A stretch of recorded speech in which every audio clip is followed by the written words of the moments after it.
Let's show this real quick. So this is on Fox News, I guess. Fox Business. There's the 42,406, the futures, up by almost 500 points while they're talking about this is Mornings with Maria. This is how it's been. All during, and this is March of 2022. Up, 0.75 basis points. July and September and November, up, bam, bam, bam, just fucking jacking the cost of money through the fucking roof. Up 50, up 5 basis points in December, and then 25, nothing in June, and then another 25 in July of 23, and then nothing since, month by month. And then in September, they come down half a point after all this shit. Like, look at the climb. May to December of 2022, they did nothing but 5 basis points or 3/4 of a point the entire time, month after fucking month. May, June, July, and then September, November, December. This is when they do it on a quarterly basis. Just jack the fuck out of it. And now we're supposed to believe that this is them going, oh dear, quick, throw the economy in reverse, pull the emergency brake. We've been reporting the Federal Reserve cutting interest rates for the first time since 2020 yesterday by 50 basis points, while also forecasting another half-point cut before the end of the year. Chairman Jay Powell says, look at that, a full point. Gee, considering they went up, 2, 3 points, 4 points, 4 points in one fucking, one stretch, 4 1/4. He does not see any signs of a recession risk right now. Watch this. The labor market is not a source of elevated inflationary pressures. The labor market is actually in solid condition. Boy, is that, no wonder they're mad. And our intention with our policy move today is to keep it there. You can say that about the whole economy. The U.S. economy is in good shape. It's growing at a solid pace. Inflation is coming down. Yeah. And this is Maria Bartiromo, the deer in the headlights look. This is a look that I and Aaron Rupar, he was mentioning earlier today, that's just a joy to watch. I got to tell you, folks, there's very, very few things I enjoy in this job more than the misery experienced by Maria Bartiromo when good news happens to the American people and the American economy. Watching her flail and bitch about good shit that normally, by the way, if Trump was in office, she would be banging fucking pots and pans together, making a huge noise about how this is wonderful beyond measure. But because it's not happening, under a Republican, and it seldom does, by the way, all we get from her is like, how is it terrible? How is it terrible? Joining me now is former IMF chief economist and Harvard University economics professor, Kenneth Rogoff. Ken, great to see you this morning. Thanks so much for being here. Thanks for being here. Could you please help me turn this bar of gold into a turd? Give us your reaction to the Fed cut. 50 basis points. Yeah, I was a little surprised it coalesced so fast around that. The problem is, then you don't know what's next. They already said what's next. They're talking about December and another half point. You do know what's next, stupid. So they like to have certainty. So I think what they'd wanted to do is 25, 25, 25, 25. Right, but they didn't do 25 earlier, and they recognized that they were slow on reacting, so they're doing the half point to catch up with the fact that they should have done this earlier. And you know what's coming. There isn't this uncertainty. But clearly they got concerned that that soft landing that they really, really want may be at risk. So that's how I would read. Sorry. Let me explain to you, folks, how terrible things are going. That on Fox Business, on Maria Bartiromo's show, she brings this motherfucker on, and his biggest criticism is that the soft landing may be at risk. Say maybe again, motherfucker. Say maybe again. That I agree with what the chair said about the. Oh, They're all trying to trigger me. That's what it is. That's what's happening. They're all trying to trigger me today. That's it. Welcome to the Trigger Hal episode of the economic edition of Hal Sparks Mega Worldwide, the greatest live stream in the history of the world. Share, like, etc. Fuck. The U.S. economy being in solid condition, softening a little, but then why 50 basis points and not 25? And I think the answer is that he'd rather, leave office having inflation 2.5% than having had a recession. Yeah, but we just had. Why? Gia. Why? Who would want that? What? Listen to that again. Wait, back the fuck up. Listen to this asshole. What would Jerome Powell rather? Hold on, sorry, it's quiet. Here, I'll raise it up a little bit. This is what Jerome Powell would rather. 25, and I think the answer is that he'd rather, leave office having inflation 2.5% than having had a recession. Yeah, but. Yeah. Who wouldn't? What? What the fuck? We just had this whole debate on the panel. I mean, you can't have it both ways, right? If everything's solid and everything's going so well, then why did you cut rates 50 basis? Because they were too high. And there's room for liquidity. That's why. That's exactly why, you fucking moron. Because the rate was too high post-pandemic. That's why. Points. It's an aggressive move. How would you assess the macro story right now, Ken? Sorry. And 2022 wasn't a bunch of aggressive moves, you asshat? No, I agree with what he said. So, it's a balance of risks. It's uncertainty. You don't know what's going next. The problem with the 50 basis point cut is you don't know what the Fed is going to do next. I mean, I bet, we get to the next meeting and everybody's going to say, it's got to be 50 again. And then they're going to do 50 again. Right. And they don't want that chaos. So, but yeah. Hold on. Why is it not? How is it not chaos if they rose it almost, 4 points? In just a few months, in like 8 months, they raised it like 3.25 points. Why wasn't that fucking chaos? Why? I'll tell you why it isn't chaos. I'll tell you exactly why this motherfucker thinks that wasn't chaos. It's because it damaged the economic picture of what was happening under Biden. That by raising the interest rate that high, that much, that fast, it created chaos. It absolutely did. It jacked up inflation. There was all kinds of stuff that went with it. We were experiencing supply shock. These fucking Volckerites at the Fed thought that this was a monetary issue, right? And it wasn't. It was fucking supply shock caused by COVID and the manipulation of supply chains to bring them closer to home, which will always be more expensive. That's what it was. But the reason it wasn't chaos when they were jacking the rates, like, why are they doing this to Biden? None of them fucking said that. None of them. But now, after all these months, when this asshole is arguing they should have dropped it 1/4 point 3 months ago or a year ago, and then another, and then another, and then another, which would means we would be down 1.25 that the fact that they waited this long while and dropped it 0.5 point, and it had no negative effect economically and no negative effect on the Dow, clearly. I would only say that they, got more worried about having a recession than talked themselves into this. Yeah, I mean, it's a real balance, because if we see another 50 basis point cut and then inflation spikes again, then we're back where we started. Mark Tepper.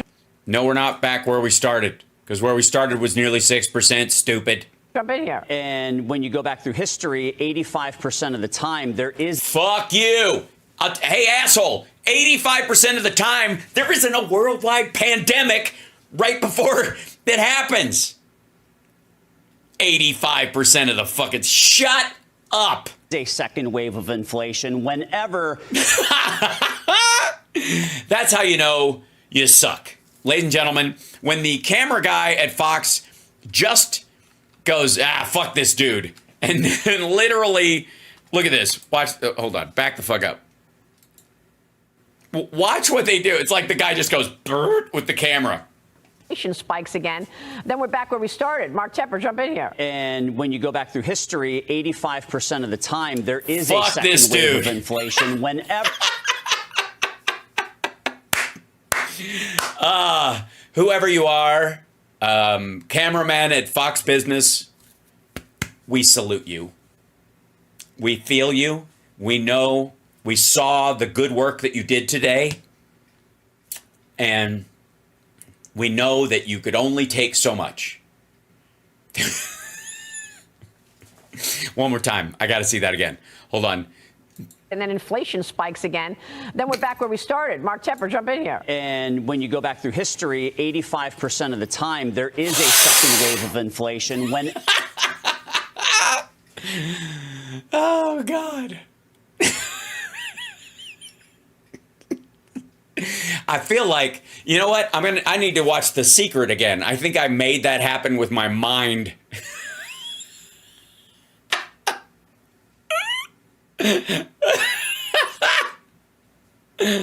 Oh, that's gorgeous. And now I got to see how they fix it. Now I got to see how they bring it back.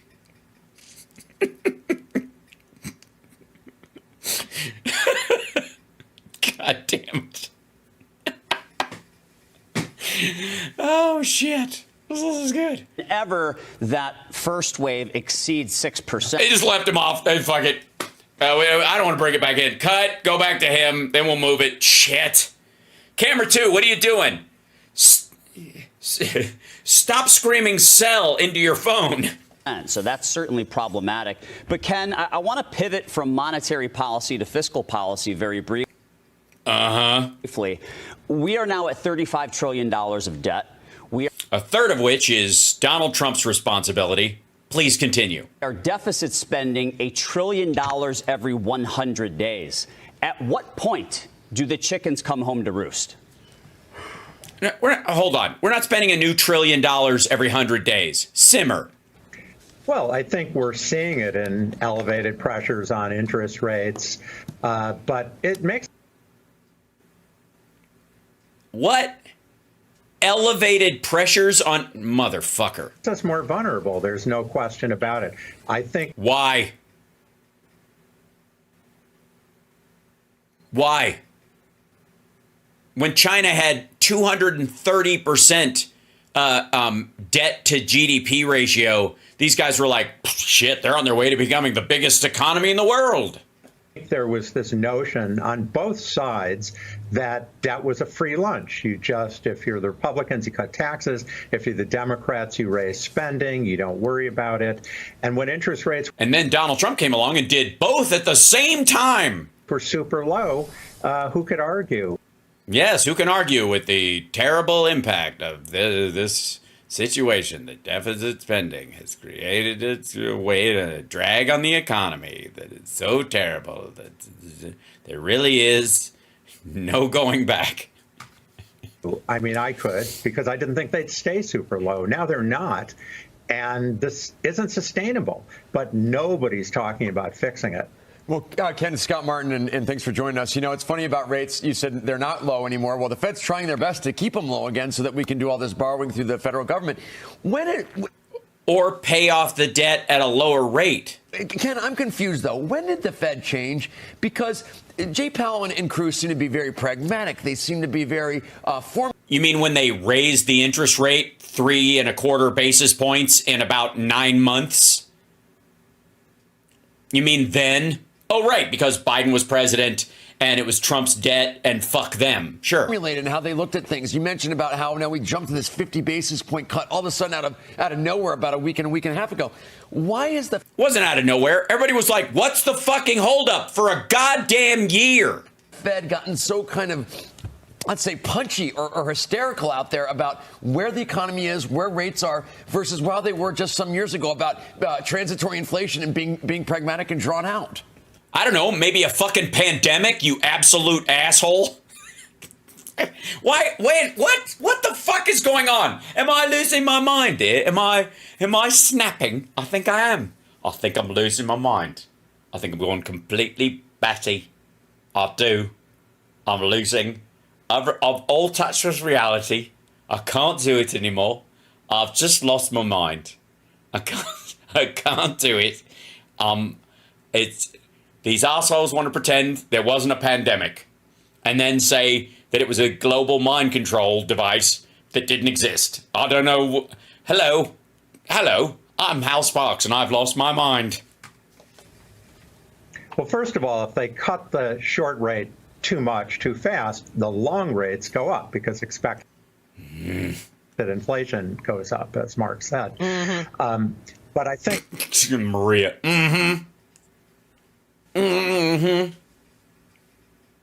I think what has to have happened is they just talk themselves into the risks are higher than they're saying, that they think there might be a recession or, maybe growth. The jobs number was off by 800,000. It still was manageable and strong growth, but it was higher than it was listed as. Had they gotten the actual number, minus those minus those 818,000 jobs, they would have lowered the basis points last year. They would have brought it down by a quarter point in January and then another one in the spring. But the numbers from the BLS were continually inflated, and that's what they were going off of. When they adjusted that number, they went, holy shit, we should have started this process in fucking January, and they're playing catch up. That's what happened. Everybody knows it, including everybody on this fucking panel, except the dipshit that they pulled the camera away from, who's just there because Maria wants somebody cute to stare at. Going to 0.5%, which would be pretty bad. I don't know another way to read it. It was a knife edge call. Yeah. But what the problem with what they did is it makes it so unclear what's next. Yeah, exactly. Oh my God. No, it isn't. They said it's probably going to be a 0.5 point in December. It was unclear what they were going to do before they did it. Wasn't it? Did you know what they were going to do? Was it going to be a quarter point, 0.5 point? Were they even going to do it? Were they going to wait till September? What were they going to do, fuckhead? You had no idea. Until they did it, it was uncertain. Now, until they do whatever they're going to do next, that's uncertain. Because you don't know. And if you had certainty, you'd be fucking Biff Tannen in Back to the Future 2. Exactly. Hold on. We've got jobless claims crossing the tape right now. Let's get right to Cheryl Casoni with the breaking news. Cheryl. It's all about employment, and we're seeing actually for the initial number, it came in a little bit under the expectation, 219,000. We were looking for 230,000. Yes, there were fewer unemployed people than you guys were hoping for. Oh, boy. But remember, unemployment is now at 4.2%. We started the year at 3.7%, something that Powell talked about yesterday. Yeah, which makes his 0.5 basis points decision make a lot of fucking sense. Continuing claims coming in a little bit weaker than expected, 1.8. Right, which is why they didn't go with fucking 0.75. 29 million. We were looking for 1.854 million. And really quick, Maria, we did get Philly Fed. Actually came in positive. We were looking for a negative number, and that number has been weak the last couple of months. Philly Fed came in at 1.7. It was at negative.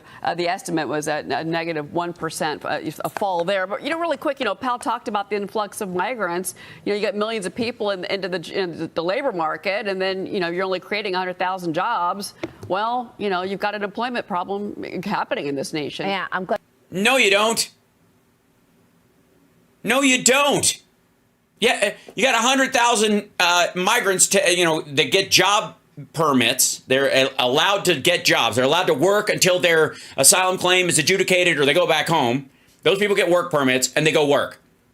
They contribute to the Social Security system, but they don't get to keep it because they're not citizens. And then when they go back to the country, until they become citizens, they don't get to benefit from Social Security. That's how it works. So they pay into the system, and yet they don't get to take it out. So it artificially inflates Social Security and protects it while they don't get the benefits of it long term. So we know this.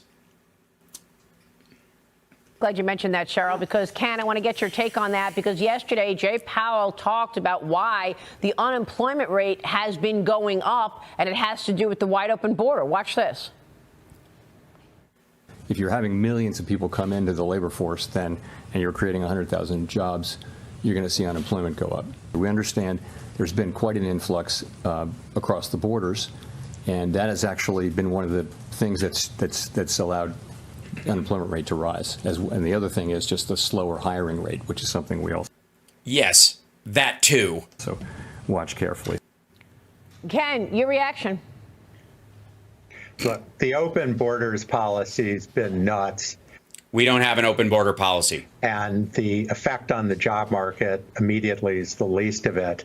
I think we need a situation where You're right. It's going to be a bloodbath, I think is what Trump said. Policy where there's more legal immigration and much less illegal immigration.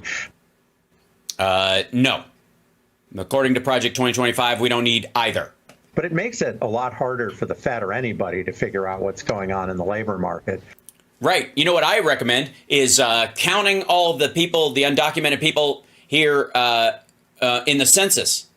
That way we'll know exactly how many people are there, and it's better for resource allocation. Oh, wait, you don't want to do that because there's actually way fewer undocumented immigrants in the country than you guys say there are? There's certainly not 20. There's not 15. The estimate that the only realistic estimate I've ever heard is 10.3 right now, which is lower than it was 10 years ago. Because indeed, there's been this big surge of people, and you don't know No, there hasn't. how much is in the underground economy and off the books. You don't know what's going If it's on the underground economy and off the books, then it wouldn't show up in employment numbers. on. Yeah, I mean, for sure, illegal immigration is what we're talking about, not legal immigration. Why? I'm sorry, do legal immigrants not take jobs from Americans at, say, Mar-a-Lago or Google? Ken, Exactly. Yeah, I mean, real quick on growth, Ken, do you expect a recession in the next year? Do you expect things to weaken from here? I know you said you agree with Jay Powell, but the economy has so many mixed signals, and we've seen real cracks in the labor market, especially after the Bureau of Labor Statistics the other day basically canceled that 818,000 jobs. Which is why the 0.5 basis points. I think he's going to give you bad news. I think he's going to, he knows you want to hear, yes, there's going to be a recession. So they'll dance around that shit, right? Yeah, that was a big change in our read of what's going on. I think the chance of having growth fall below 1% are extremely high. The odds of going all the way to negative, 25 or 30%. I mean, the economy is softening. There's no doubt about it. All right, Ken, great to catch. She's great. See what I tell you? Fucking tap dance around. Yes, recession, but don't hold me to that because I don't want it to happen and it's not going to happen. But I know that's why you bring me on. So don't not bring me on because I didn't say there was going to be a recession. Motherfucker.